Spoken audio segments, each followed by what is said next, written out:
എം.എസിൻ്റെ കുറിപ്പുകൾ.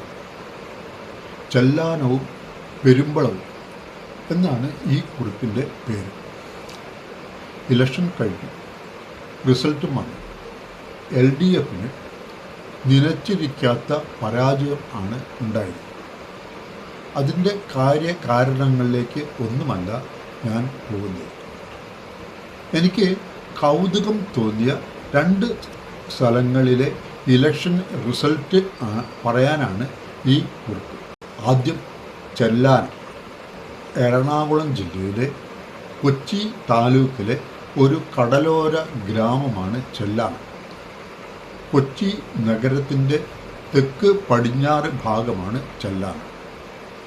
തീരപ്രദേശമായതിനാൽ മഴക്കാലത്ത് കടലാക്രമണത്തെ തുടർന്ന് വെള്ളം കയറി സ്വത്തും ജീവനും കയ്യിലെടുത്ത് ആയിരക്കണക്കിന് പേർ കുടി ഒഴിഞ്ഞ് പോകേണ്ട അവസ്ഥയിലായിരുന്നു ചെല്ലാനം. ഇത് എല്ലാ വർഷവും ആവർത്തിക്കുന്നു. നിരവധി സമരങ്ങൾ മെച്ചപ്പെട്ട ജീവിതം കരുപ്പിടിപ്പിക്കാനായി അവർ ചെയ്തു. ഒന്നും ഫലം കണ്ടില്ല. കാരണം അവർ ഒരുക്കമാണ്. അതിന് ഒരു അവസാനം വരുന്നത് 2021 രണ്ടാം പിണറായി സർക്കാരിൻ്റെ കാലത്താണ്.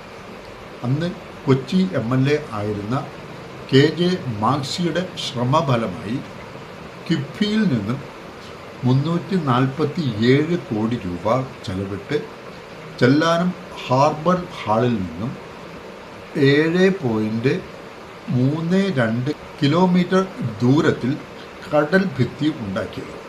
കടലിൽ ടെട്രോപാഡുകൾ സ്ഥാപിച്ച് ആണ് ഈ കടൽ ഭിത്തി നിർമ്മിച്ചത്. ഇത് 2023 പൂർത്തിയായത്.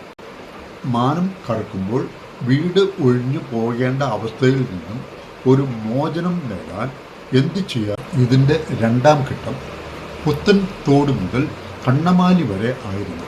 6.1 കിലോമീറ്റർ നീളത്തിൽ 404 കോടി രൂപ ചെലവിൽ 2026 മാർച്ചിൽ അന്നത്തെ മുഖ്യമന്ത്രി ശ്രീ പിണറായി വിജയൻ അത് ഉദ്ഘാടനം ചെയ്തു. ശ്രീ KJ മാക്സി തന്നെയായിരുന്നു സ്ഥലം MLA. ഞാൻ പറയാൻ ഉദ്ദേശിച്ചത്, പരമ്പരാഗത കോൺഗ്രസ് അനുകൂല മണ്ഡലമാണെങ്കിലും കഴിഞ്ഞ 2 ടീമിൽ ഇടതുപക്ഷ MLA ആയിരുന്നു അവിടെ ഉണ്ടായിരുന്നത്. അതുകൊണ്ട് മാത്രം ചെല്ലാനത്തെ കടലാക്രമണങ്ങളിൽ നിന്നും ഒരു മോചനം കിട്ടി. ജനങ്ങൾ മുഖ്യമന്ത്രിക്കും MLAക്കും നന്ദി പ്രകാശിപ്പിച്ചു. എന്നിട്ട് ഇക്കഴിഞ്ഞ തെരഞ്ഞെടുപ്പിൽ അവർ മാക്സിയെ തോൽപ്പിച്ച് കൂടുതൽ നന്ദി കാണിച്ചു. ചെല്ലാനം, കുമ്പളങ്ങി പഞ്ചായത്തുകളിൽ നിന്നും 8188 വോട്ട് UDF സ്ഥാനാർത്ഥിക്ക് നൽകി. അതുപോലെയുള്ള ഒരു പ്രദേശമാണ് ആലപ്പുഴ ജില്ലയിലെ പെരുമ്പളം. സമുദ്രനിരപ്പിൽ നിന്നും താഴെയുള്ള ഒരു പ്രദേശമാണ്. അവിടേക്ക് ബോട്ട്, ജങ്ക ഒക്കെയാണ് സർവീസ് നടത്തുന്നത്. രാത്രി 8 മണി കഴിഞ്ഞാൽ എല്ലാം നിൽക്കും. ഒരു രോഗം വന്നാലോ മരണം ഉണ്ടായാലോ കര തൊടാൻ കഴിയില്ല. അങ്ങനെ ഭൂമിയിൽ നിന്നും ഒറ്റപ്പെട്ട് കിടക്കുന്ന ഒരു തുരുത്ത്. അവരുടെ ഏറ്റവും വലിയ ആവശ്യമായിരുന്നു കരയുമായി ബന്ധിപ്പിക്കുന്ന ഒരു പാലം.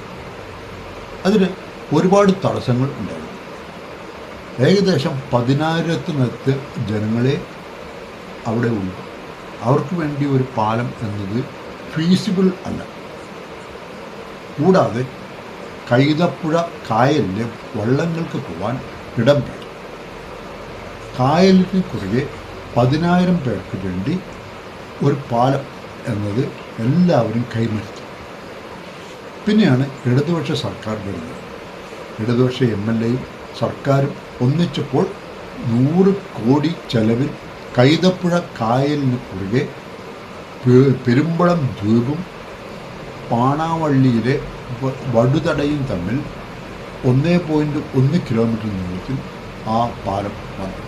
എഞ്ചിനീയറിങ്ങിലെ അത്ഭുതകരമായ പാലം പെരുമ്പളം ദ്വീപിനെ വൻകരയുമായി ബന്ധിപ്പിക്കുന്നു. പകരം പെരുമ്പളത്തുകാർ LDFന് നൽകിയ സമ്മാനം ഇടതുപക്ഷത്തിൻ്റെ സിറ്റിംഗ് MLAയെ 2140 വോട്ടിന് തോൽപ്പിച്ചു. ഇതിനെ നമ്മൾ എന്താണ് വിളിക്കേണ്ടത്?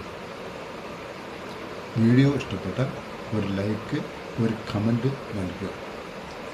ഈ വീഡിയോയ്ക്ക് താഴെയുള്ള സബ്സ്ക്രൈബ് ബട്ടൺ ഒന്ന് പ്രസ് ചെയ്യുക. നിങ്ങളുടെ സുഹൃത്തുക്കൾക്കായി ഈ വീഡിയോ ഒന്ന് ഷെയർ ചെയ്യുക.